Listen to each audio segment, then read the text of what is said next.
Hello and welcome to episode 63 of Dots, Lines, and Destinations. It's September 25th, 2014, and today we're talking about cancellations, Argentinian currency, and a food rewards program. I'm joined by the normal host of Misfits and someone special today. Ed Pizza of Pizza in Motion is with us today. How you doing?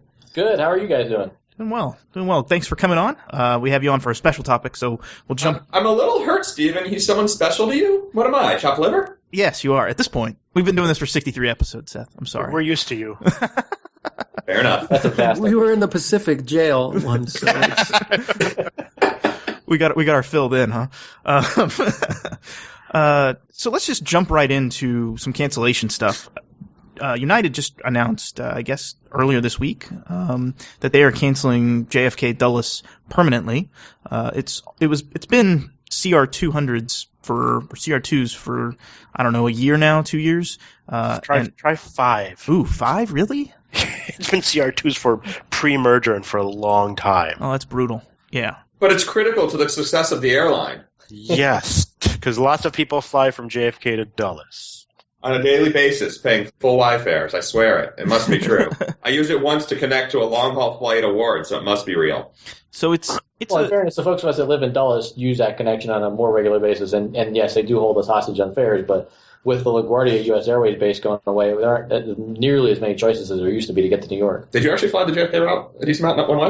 Is that O&D market? Yeah, well, because LaGuardia, the pricing for the Dulles JFK flights was generally pacing behind the LaGuardia for short-term fares by buying within the last 7 days. And that's usually when I have to go to New York. Okay. So for me, it was usually $100 or $150 cheaper to fly a few miles further away than I needed to.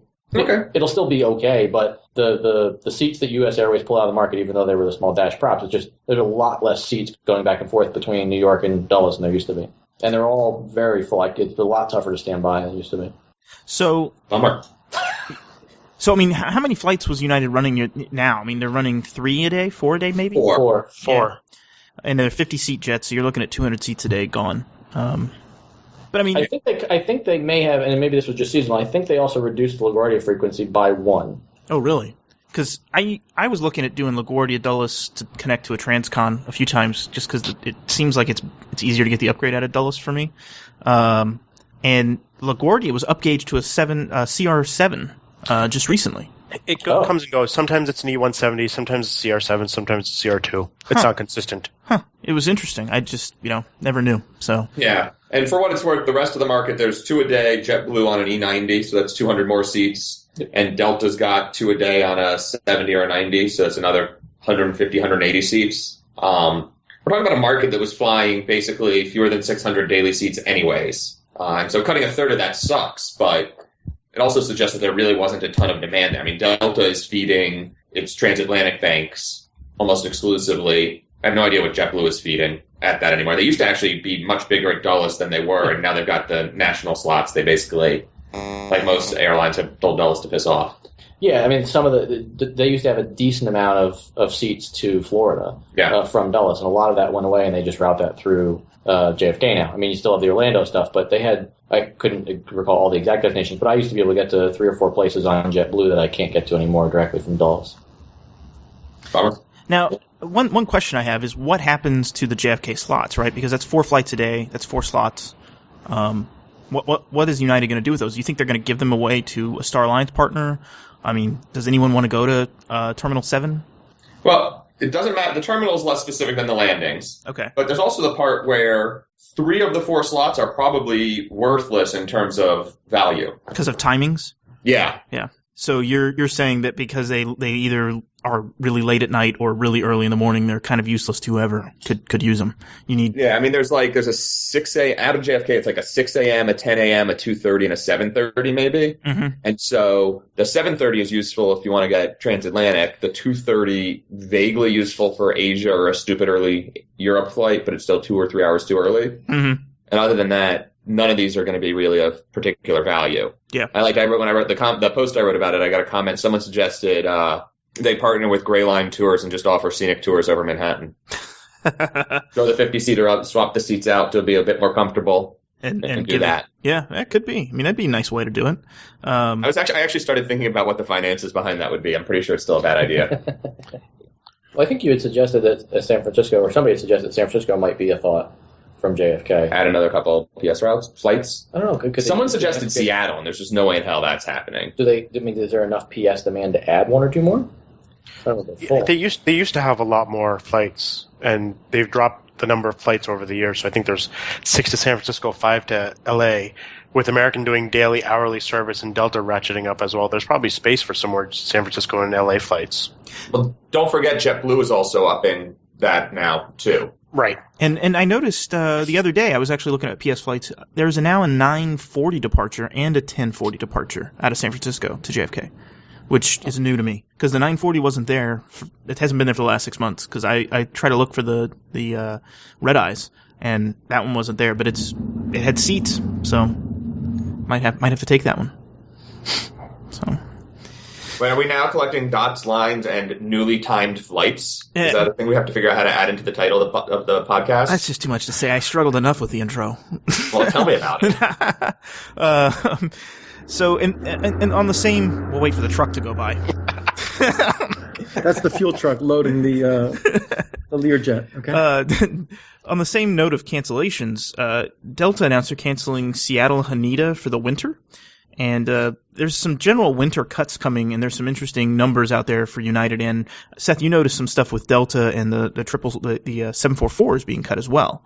Delta had announced that they were pulling back on the 744s. They announced they're retiring 4 of them ahead of schedule. They're cutting Narita, Manila, and Hong Kong something. They're cutting a couple routes, and then also retiring 4 of the planes and down gauging some things. We talked about this a couple episodes back. I was looking for a flight where I was trying to get on one of the GoGo Delta flights that was long haul. Yeah. And started looking at the schedules, and the only type they have that's basically guaranteed to have it is the 744. So I was looking for that, and I was actually struggling to find it on the timetables. And eventually what I was told is that they fly Detroit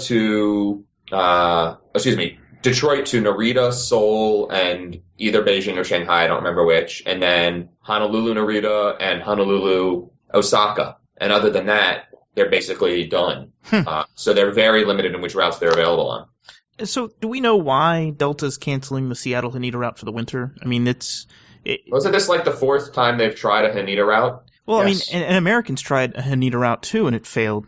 That's how United got their slot. Yeah, I mean, are the timings just too bad for Haneda? Is that the main reason this is failing? Because it has to leave at like midnight or something to make it to Haneda in time for their window of landings when they can, when the slot timings are.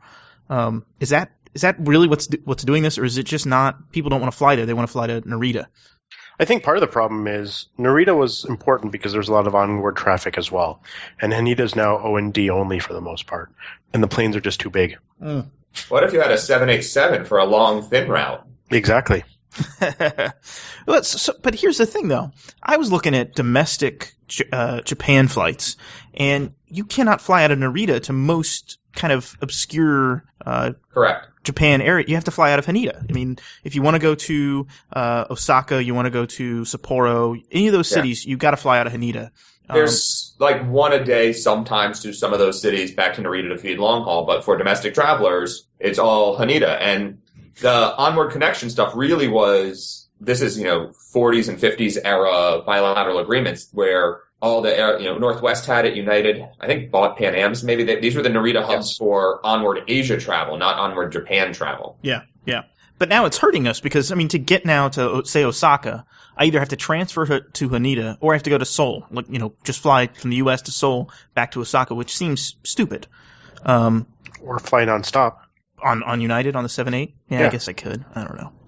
Thanks for killing my argument. I can't. Because it's a long, thin route, Steve. There's a 787 flying on it.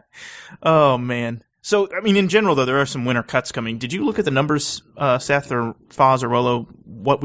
Some of the numbers were posted on the general cuts for United too, and there's a significant cut. I think it was 7% for United in the winter, and some people are predicting Denver Narita will go away for the winter. I don't see that happening, but is it just they're tightening up the schedules because they want to create demand or what?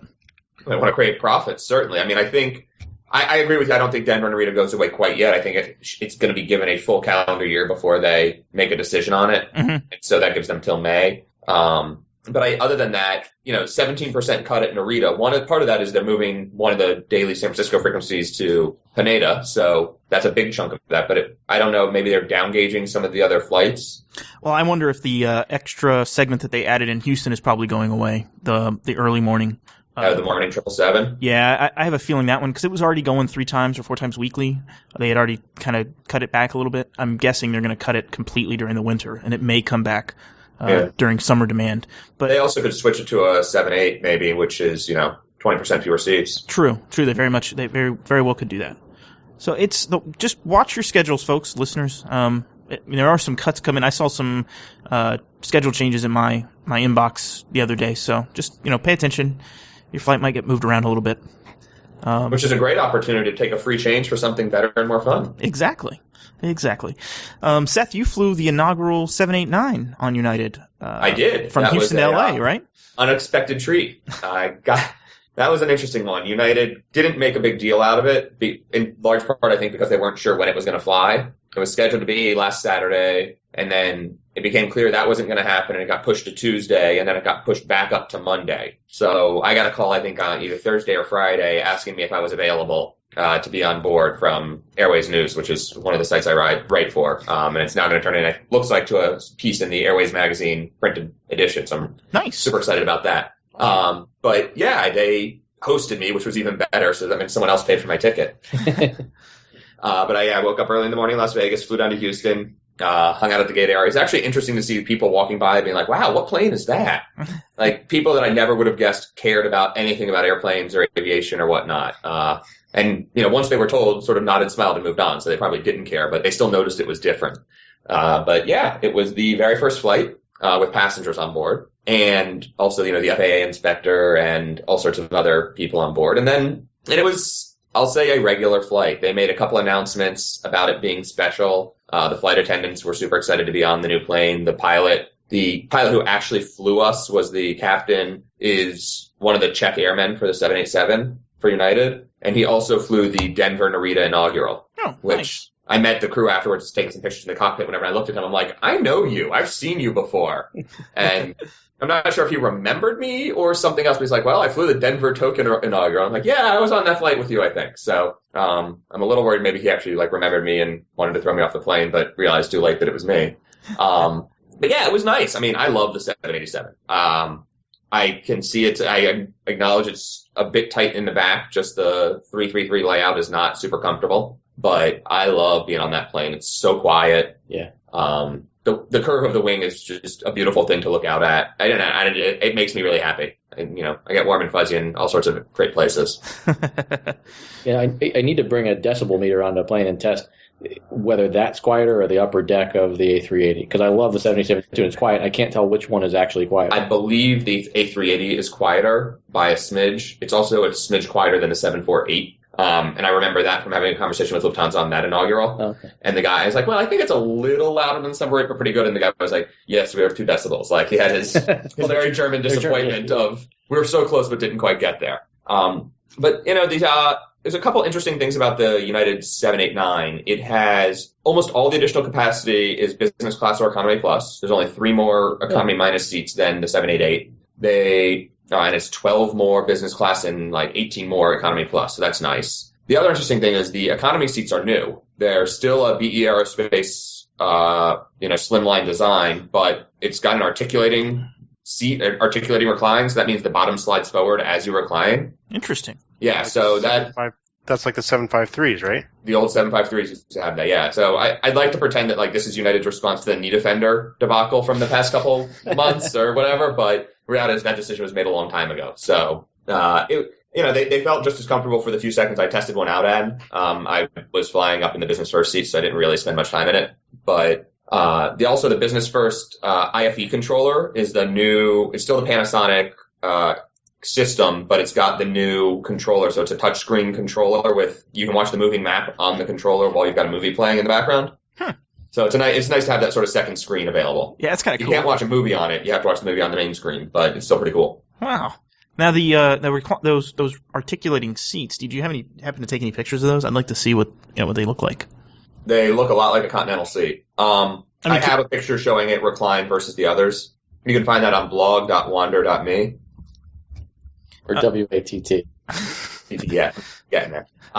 Is it similar to the articulating seat that American's putting on the new A321s? I haven't seen that one yet, or if I have, I don't remember it. The United ones I've seen are a little thinner than the American ones, but I haven't seen an articulating one yet.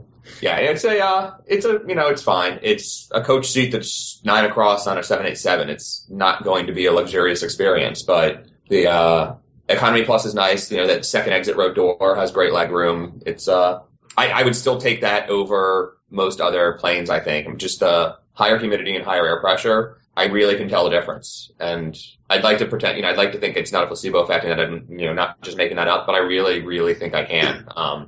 I get nosebleeds if I fly too much in a week. My hands start getting really dry and cracking, and that doesn't happen if I'm on a 787. So now I've done 4 long hauls on it now, and I thought I wasn't sure if it was a placebo effect either, though I felt great getting off each of the flights. And my wife, who does have some issues on long haul flying, took it for the first time on our way back from Italy and said she felt great getting off the plane. Now that was just Heathrow to Philadelphia, so not 8-10 hours, but still she felt much better and didn't have those issues like you do. Yeah, I really think it's the real deal. So yeah, well, thanks, Seth. Yeah, glad you enjoyed it. I did.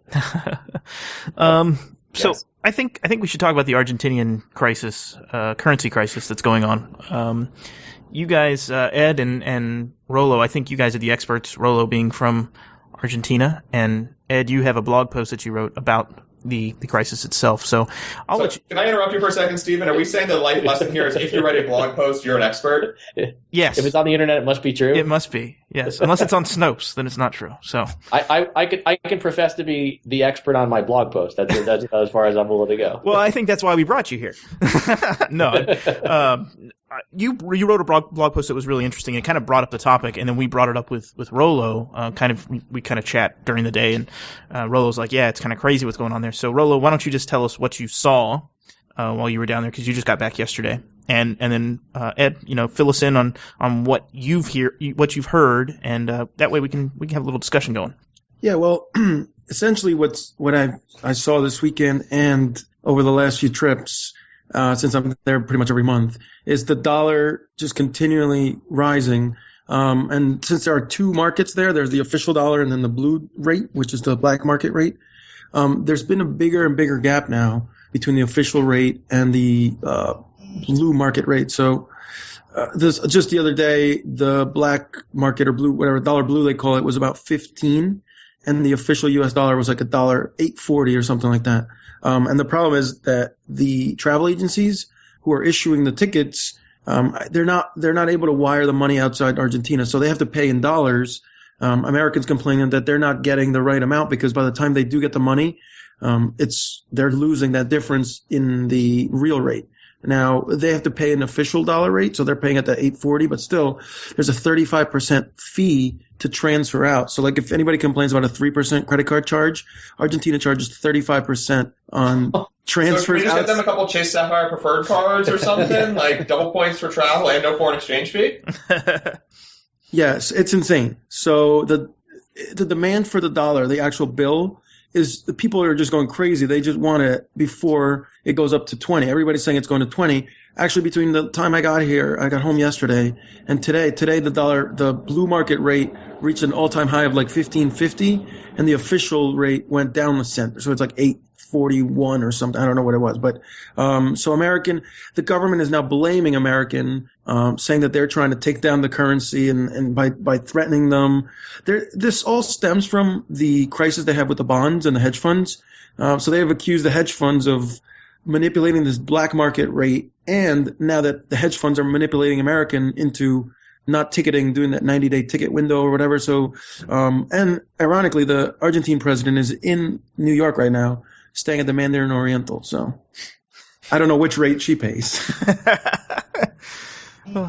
And so, Ed, what have you heard compared to this? I mean, Rollo's kind of given us the on the ground report, but how did you get this info about American possibly pulling out of Argentina?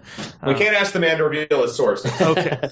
Well, and for what it's worth, I mean, the reason why I titled it the way I did, is American Airlines suspending, it certainly isn't something I can say is something I believe is 100% confirmed. I think I spent a good couple of hours not writing it because I wasn't quite sure, and I heard a similar story from two people, and that was I felt enough to float the question.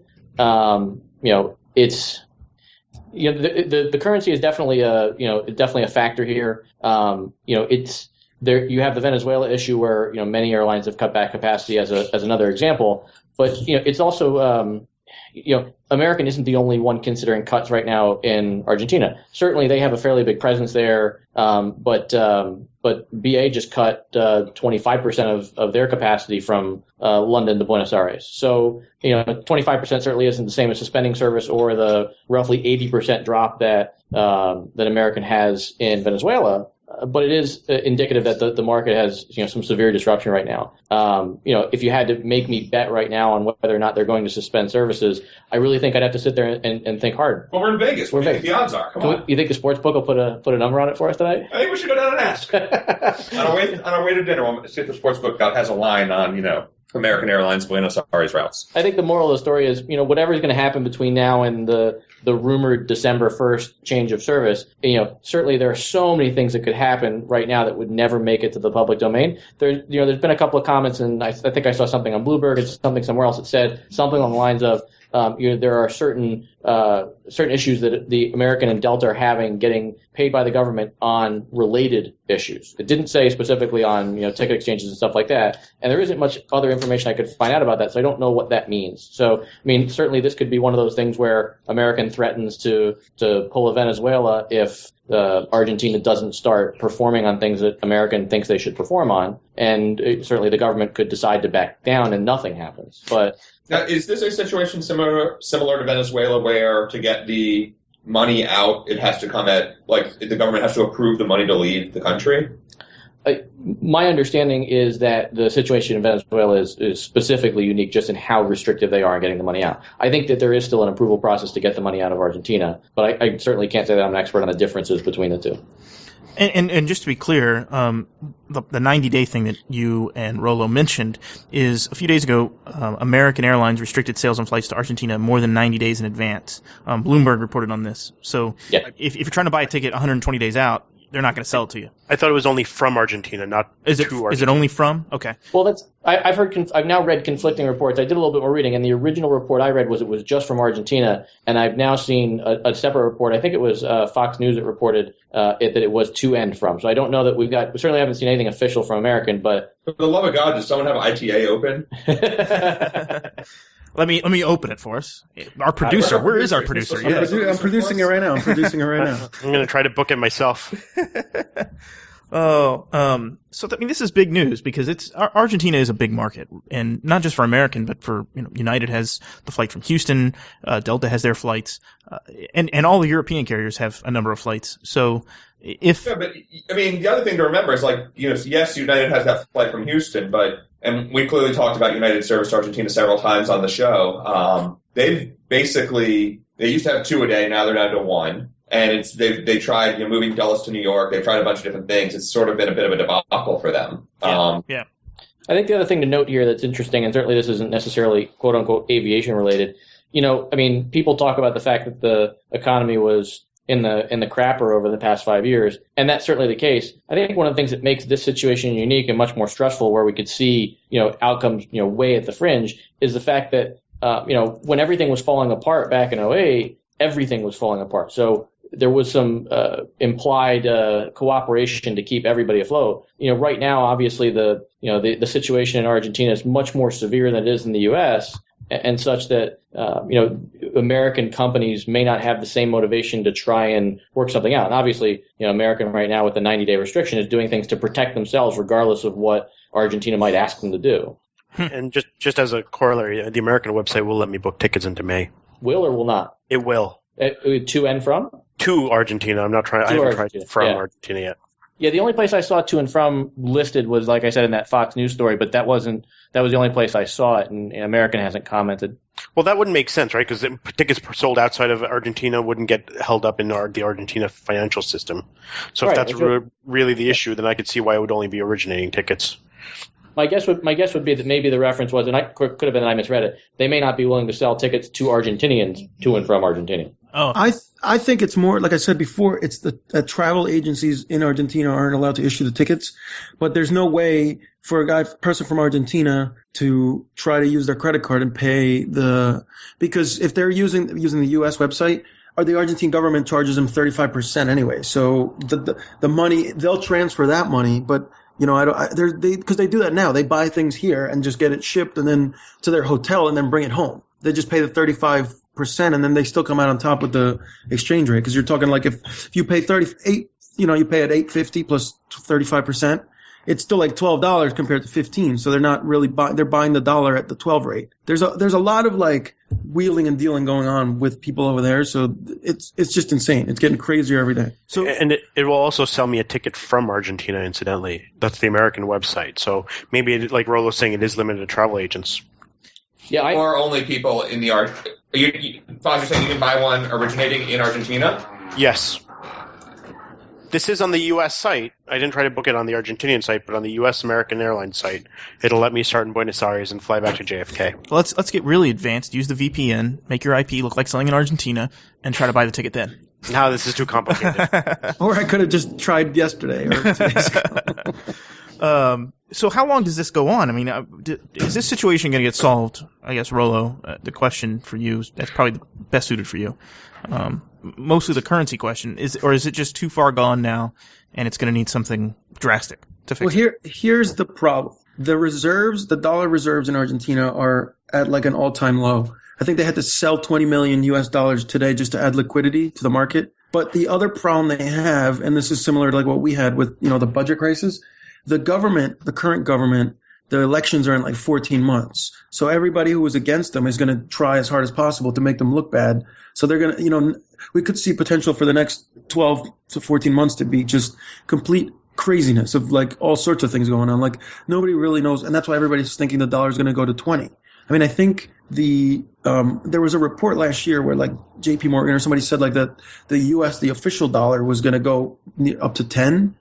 But the problem is they need to just shrink that gap and make it similar, so then the blue market kind of dissipates. Yeah. And look, Argentina's had this before. I mean, they've had their currency devaluated. They defaulted. I mean, this last selective default was everybody saw it coming. So it's really now it's just like a finger pointing game. Like the government's really saying, look, all these outside, especially the U.S., are saying all these outside U.S. companies are controlled by these hedge funds, and they're kind of backing us into a corner so they would pay whatever the debt is on the bonds. I mean, that's all they talk about is the hedge funds and the dollar and what comes next. So is it a good time to travel to Argentina? I mean, or is it not? Absolutely. It's 50% off everything. Like I went at exchange bills, went to the most expensive restaurant, ordered the best steak, and it was half off. It's a Groupon. It's a Groupon for the entire country.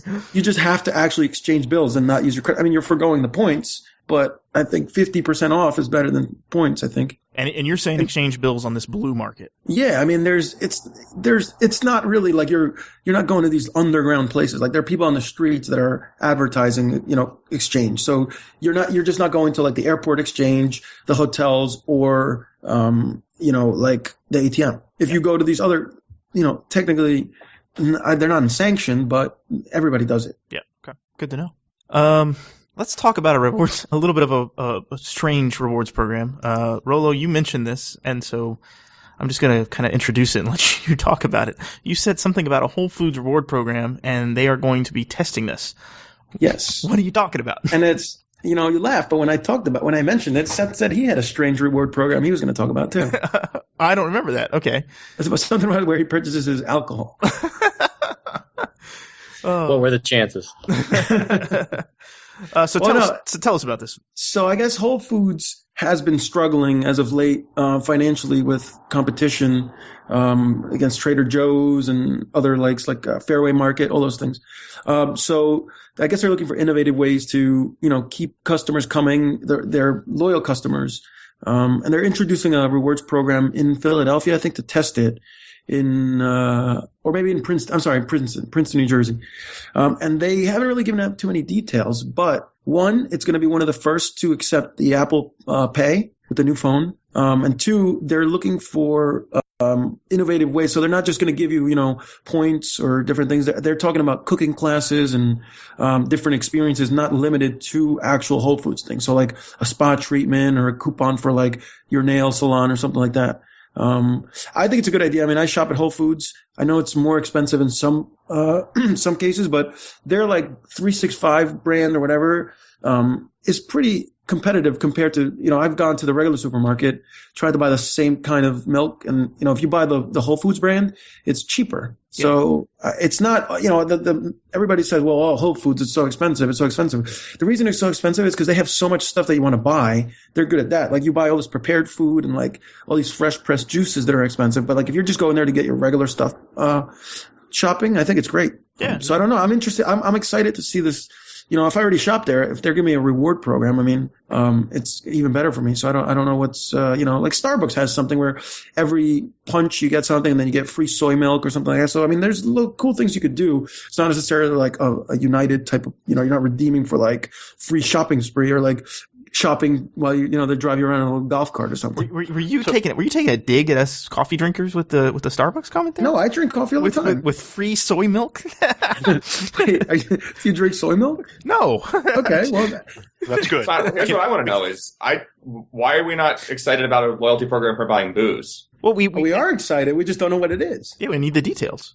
So it's actually horrendous. It might be the worst loyalty program in the history of the world. The wine store near my house sent me an email the other day. I signed up somehow on their newsletter. They launched a loyalty program that offers what is essentially a 0.5% cash back. Wow. 0.5%. Crickets. Yeah. I didn't even bother to sign up.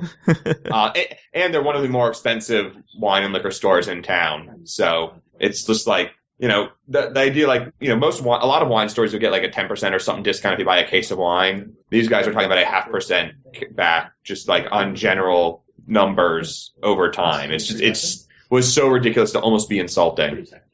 Crazy. But on the plus side, you can get a little bit of cash back if you buy enough wine from them. You have to be serious. Somebody that could buy that much wine. When I buy that much wine, I buy it at places that charge 30% less. That's the thing. And they're called travel wine shops, so they count as travel spend. You get double points. Nice. Yeah. I still wonder. Yeah. Anyways, I feel like it would be fun to be a company if you could like set up multiple different types of like have like 3 different merchant accounts and be like, so which credit card do you want to use that gets you double points, and have them all classified as different things. But I imagine the extra cost of running the merchant accounts would end up killing that.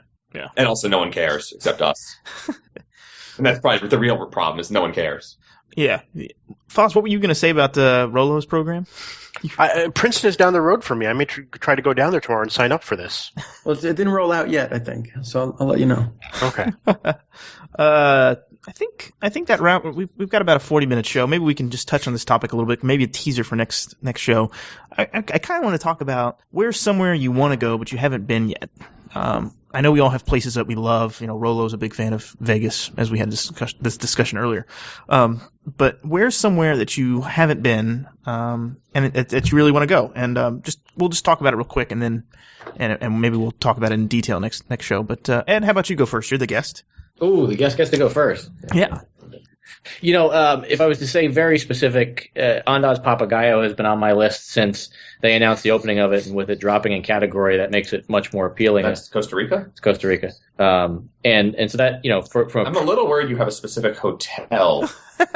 You've seen the pictures? I've seen some of the pictures. Yeah, it's pretty awesome. And then Sean, our mutual friend, knows the ownership there. Oh. So there was a promise of let me know when you book, and I'll see if I can help you with a Jabunkus room. As far as countries that I haven't visited yet, I would say fairly high on our list is to do Greece. It's been on my wife's list for a while, and for whatever reason, it's just never sort of crossed the path with all the other European trips. So not the most exciting of choices, but it's one spot in Europe that's still open on my map. Yeah. I could dig that. Yeah. Seth, what about you? Interestingly, I would say Greece. My wife and I were originally planning to go on our honeymoon. It was going to be part of our round the world trip, and it turned out that happened to be at a point where the euro was so ridiculously high that for basically the price of 2 days in Greece, we got 10 days in Vietnam. And I mean, Vietnam is notoriously stupid cheap, but the skew was so much that we just couldn't really say no to that. So that is definitely on my list. They have weird restrictions on scuba diving that kind of bother me. You can't take pictures. Huh. Somehow, and maybe that's changed. It kills the fish? It actually turns out like they think that their antiquities department owns the history underwater, and so like you can take pictures of anything above water you want, but once you go under, there's some weird. That's what it was when I was doing the research for our honeymoon now 8 years ago. So maybe things have changed, but I don't know. I would say that's probably relatively high on our list. I don't know. It's a big world. I would love to do Central Asia. I wish I had the language skills to do a proper like Silk Road tour. Western China to the Middle East, overground. There's some crazy shit out there, and I would love to see all of it. Foz, what about yourself? Probably on the short list would be the Maldives and Australia. I still haven't made it to Australia after all these years. You haven't been to Australia?